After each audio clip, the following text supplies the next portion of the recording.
Welcome to Isis Talk.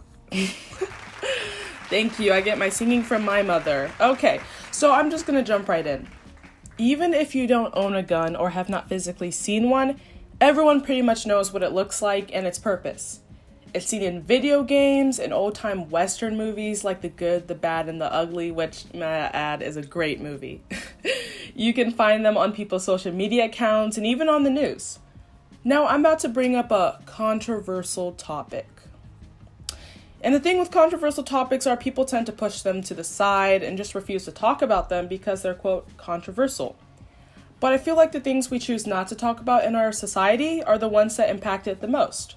So with that being said, now on to the question that if you're a foreigner, you only discuss with your close friends and family members away from others, so no one can hear you. What if you're proud to be an American, a real patriot? You talk about pretty much all the time, and very loudly, might I add. Is the right to bear arms a necessary constitutional amendment today? The Second Amendment of the United States Constitution states, a well-regulated militia, being necessary to the security of a free state, the right of the people to keep and bear arms shall not be infringed. The right to keep and bear arms. It's a right for people to possess weapons for their own defense. There are 3 countries that practice this constitutional right. That's Mexico, Guatemala, and... what's the other country? United States. Now, for people that don't support gun ownership, a question is brought up almost every single time this topic is brought up. Why do people need guns? Well, after doing quite a bit of research, I found that there are 4 logical reasons for people to exercise their right to bear arms. 1. Protection. Simple. People want to be able to protect their families and belongings from other people who might want to take that away. Number 2. Social pressures. Living in America where almost everyone has a gun and having one is almost encouraged, it makes people feel that they need one. Number 3. Recreation.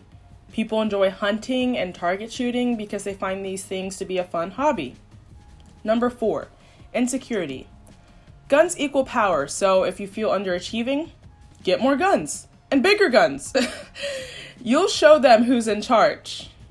Now that we have fathomed the legit reasons why a person would possibly need a gun, here are some reasons why you actually don't need a gun.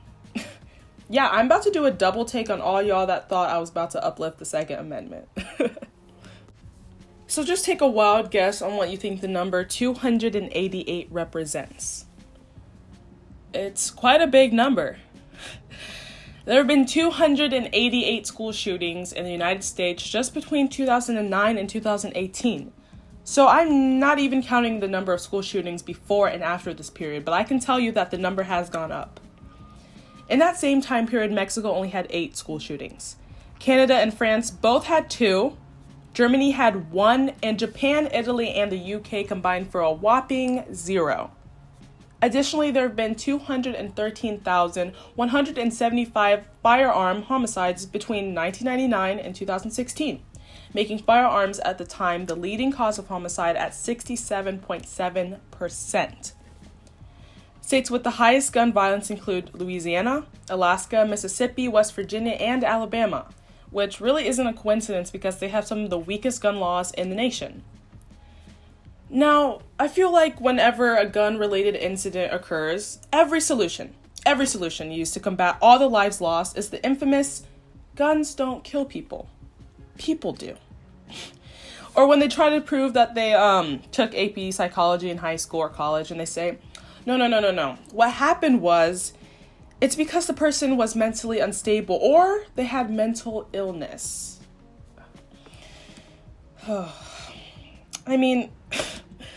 I find these excuses like stereotypes. It's overgeneralized. And yes, maybe, just maybe, there might be some truth to it, but in the end, it's just wrong. On so many different levels, might I add. Yes, I agree that people are bad. People make wrong decisions, and ultimately they are the ones that are pulling the trigger when using the firearm. Some people that possess firearms are not in the right state to even use them, let alone have them. But many times I feel like every time something goes wrong, Someone gets hurt, our society blames it on some sort of psychological disorder to take away the fact that a gun, yet again, a gun was used to kill someone else. And I mean, our society has characterized shootings. If a person of color starts shooting, it's because he's probably a thug, a thief, and possibly in a gang. Someone from the Middle East? Yup, terrorist. A woman? Oh, she's probably trying to get back at her ex. A Caucasian? Oh my gosh, the reports have come in. It was a psychological disorder. And I mean, as a society, we also love to put blames on others, never objects. Car crash wasn't the car's fault. It was the man on the cell phone. Someone throws up on you, it's not the throw up that's getting you upset. It's the fact that Karen did it. And you hate Karen.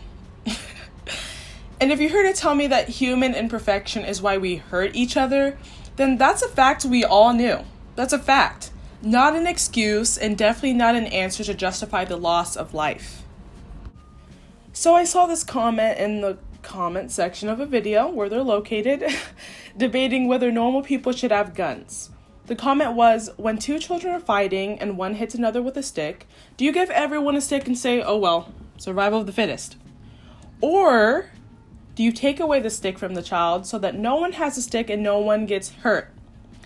The obvious choice is taking away the stick from the child. But in reality, we just don't.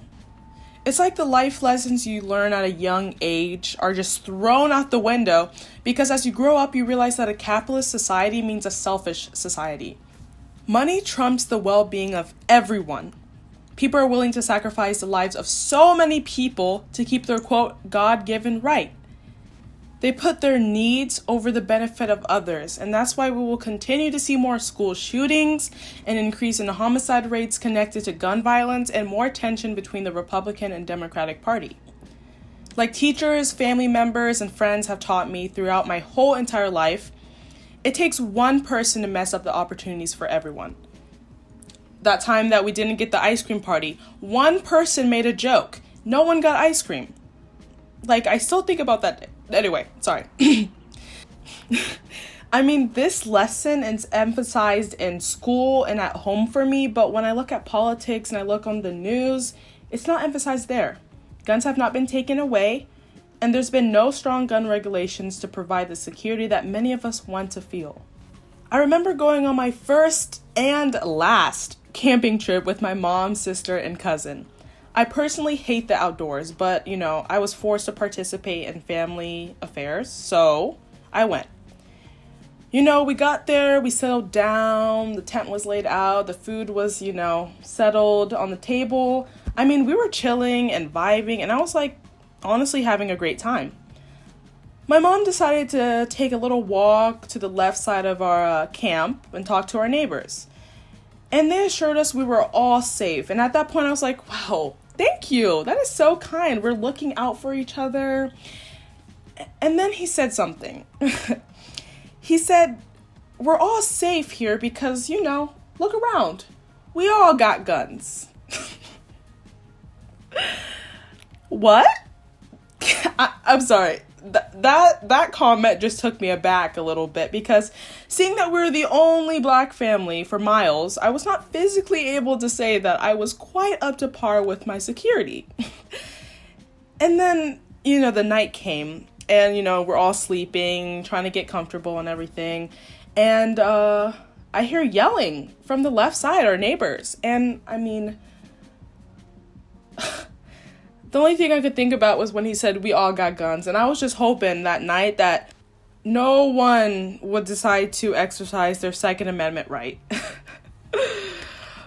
So the point of that story was basically that it made me realize that we're all unstable human beings that can crack at any moment. We all experience anger.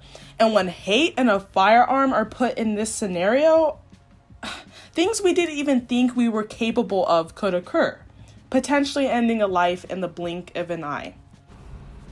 Now, there are a number of solutions to this debate.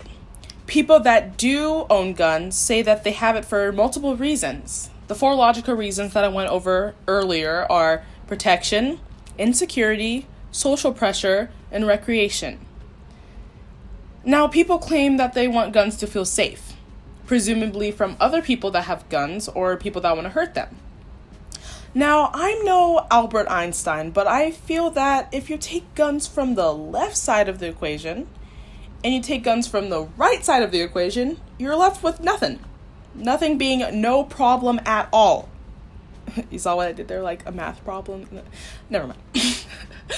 But with no guns, we can finally rely on police officers, fighter fires, and military personnel to do their jobs. I mean, we ask them to protect us.